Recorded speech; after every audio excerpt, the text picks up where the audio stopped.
जळगाव दौऱ्यावर असताना उपमुख्यमंत्री अजित पवार यांनी कंत्राटदारांना थेट कानउघडणी केली।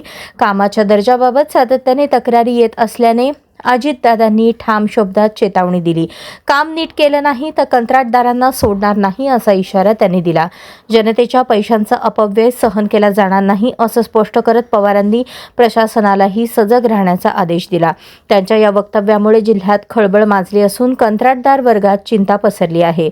अजित पवारांच्या या थेट भाषणाची सध्या जोरदार चर्चा सुरू आहे। इकडे या ना, इथं हे समोरचं प्लास्टर त्यांनी कसं केलं, ह्याच्या खाली कसं केलं, इकडं कसं केलंय,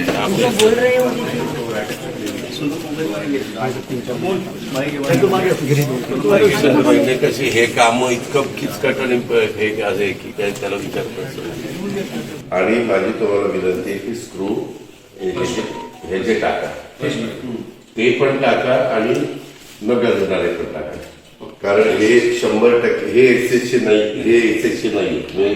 आता तुम्हाला इथं सांगतो हे पण एसएसचे नाही। असं कसं होतं?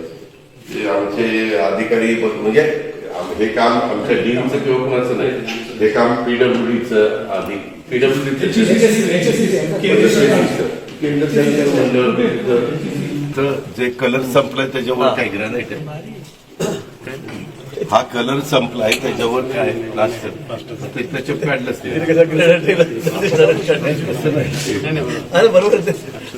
पूर्णपणे पुढे गेला पाहिजे असं नाही हो। इतके पैसे गव्हर्नमेंट सगळ्या ठिकाणी कामाचं फिनिशिंग बघा ना, हे सगळं हे ही इकडं ती धार पण नीट नाहीये, हे पण नीट नाहीये।